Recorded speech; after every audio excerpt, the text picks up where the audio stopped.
Assalamualaikum warahmatullahi wabarakatuh. Nama saya Ayu Mafila, NIM 1220139. Kejahatan dalam hukum pidana Islam disebut jarimah. Ada jarimah hudud, jarimah qisas dan diyat, dan jarimah ta'zir. Jarimah hudud adalah jarimah yang diancam dengan ketentuan had. Had menurut Wahbah Zuhaili adalah suatu ketentuan yang apabila dilanggar maka pelakunya dihukum dengan hukuman yang ditentukan dalam Al-Quran, tidak ditambahi dan tidak dikurangi. Had sebagaimana yang telah disepakati oleh para fuqaha ada 7 macam. Yang pertama yaitu had zina. Zina adalah melakukan hubungan seksual antara laki-laki dan perempuan tanpa adanya ikatan pernikahan. Larangan zina sudah ditegaskan oleh Allah dalam firman-Nya, yaitu wala taqrabu zina innahu kana fahisyatan wa maqta wa sa'a sabila. Untuk menentukan seseorang telah melakukan zina, maka kita wajib mendatangkan 4 orang saksi yang melihat kejadian tersebut. Sanksi bagi pezina ghairu muhsan, yaitu pezina yang belum menikah, adalah dicambuk 100 kali dan diasingkan. Kemudian sanksi bagi pezina muhsan adalah dirajam. Kemudian adalah dahat qadzaf, yaitu menuduh zina. Seseorang yang menuduh zina tanpa mendatangkan 4 orang saksi, maka hadnya adalah dicambuk sebanyak 80 kali sesuai firman Allah, walladzina yarmuna muhsanati tsumma lam ya'tu bi arba'ati syuhada fajlidum samanin jaldah. Kemudian ada hasariko. Sariko atau pencuri adalah seseorang yang mengambil harta orang lain dengan cara sembunyi-sembunyi. Pencuri sanksinya dipotong tangan ketika telah mencapai nisab sesuai firman Allah, wasariqu wasariqatu faqta'u aydiyahuma jazaa'an bima kasaba nakala minallah. Kemudian ada had minum khamar. Menurut jumhur ulama, minum khamar disanksi dengan 40 kali cambukan. Kemudian ada had hiroba, ada perampokan. Perampok adalah seseorang yang mengambil harta orang lain dengan cara kekerasan. Sanksi bagi para perampok adalah dipotong tangan atau disalib atau diasingkan sesuai dengan perbuatannya. Kemudian ada had pemberontakan. Pemberontakan ada 3 macam. Yang pertama yaitu pemberontakan terhadap kepala negara. Yang kedua yaitu pemberontakan yang dilakukan dengan cara kekerasan atau kekuatan. Yang ketiga yaitu pemberontakan dengan adanya niat melawan hukum. Sanksi bagi para pemberontak adalah diperangi dan diberi hukuman sesuai apa yang mereka perbuat. Kemudian yang terakhir yaitu had murtad. Seseorang yang telah menyatakan dirinya keluar dari Islam, maka halal dibunuh setelah diberi kesempatan untuk bertaubat.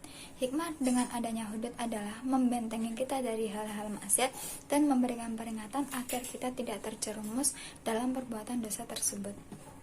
Qisas dan diyat. Qisas adalah memberikan balasan kepada pelaku jarimah sesuai apa yang ia perbuat. Sedangkan diyat adalah harta yang wajib dibayarkan oleh pelaku jinayah kepada korban atau walinya sebagai ganti rugi. Jarimah qisas dan diyat ada 2, 1 karena adanya pembunuhan, yang kedua yaitu karena adanya penganiayaan. Pembunuhan ada 3 macam. Yang pertama yaitu pembunuhan secara sengaja, adalah perbuatan yang diniatkan untuk membunuh dengan alat yang digunakan untuk membunuh. Yang kedua yaitu pembunuhan semi sengaja, yaitu perbuatan yang dilakukan secara sengaja tetapi tidak ada niat membunuh. Yang ketiga yaitu pembunuhan tidak sengaja, yaitu perbuatan seseorang yang dilakukan dengan tidak adanya unsur kesengajaan tetapi mengakibatkan seseorang meninggal dunia.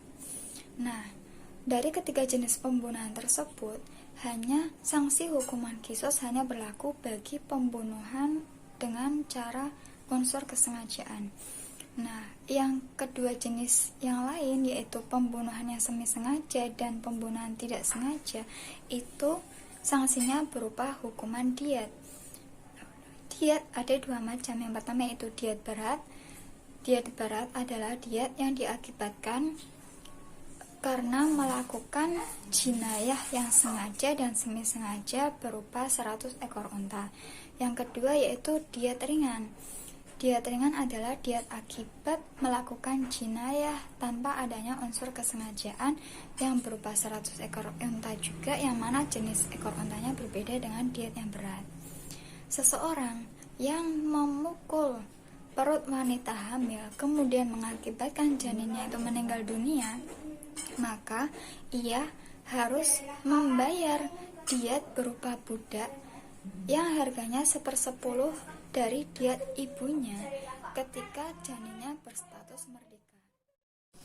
Kemudian ada jarima taksir. Taksir adalah hukuman yang bersifat mendidik yang mana belum ditentukan oleh syara dan dipasrahkan ketentuannya terhadap ulil amri atau hakim. Jarima taksir ada 3 macam. Yang pertama yaitu jarima taksir yang berkaitan dengan pembunuhan. Pembunuhan asalnya hukuman kisos, tetapi jika kisos itu diampuni maka diganti dengan membayar diat. Dan jika kisos dan diat itu diampuni, maka ulil amri berhak menjatuhkan hukuman taksir. Kedua yaitu taksir karena berbuat maksiat. Yang ketiga yaitu taksir karena melanggar ketentuan hukum. Sanksi taksir itu ada kalanya hukuman mati, hukuman jilid, hukuman penjara, atau hukuman diasingkan. Kemudian hikmah adanya taksir yaitu 1 segi pengampunan, 2 segi kompetensi hakim, ketiga yaitu segi keadaan yang meringankan. Reformasi dan positifikasi hukum di Indonesia. Sejak Indonesia merdeka, negara memberikan respon terhadap pemberlakuan syariah Islam. Negara menghormati tentang pluralitas hukum bagi rakyatnya yang majmuk sesuai dengan prinsip Bhinneka Tunggal Ika. Negara juga memberikan respon terhadap undang-undang tentang terapan hukum di pengadilan agama. Undang-undang ini merupakan upaya untuk mentransformasikan kaidah-kaidah hukum Islam sebagai hukum yang hidup dalam masyarakat menjadi hukum yang positif. Terima kasih dari saya. Wassalamualaikum warahmatullahi wabarakatuh.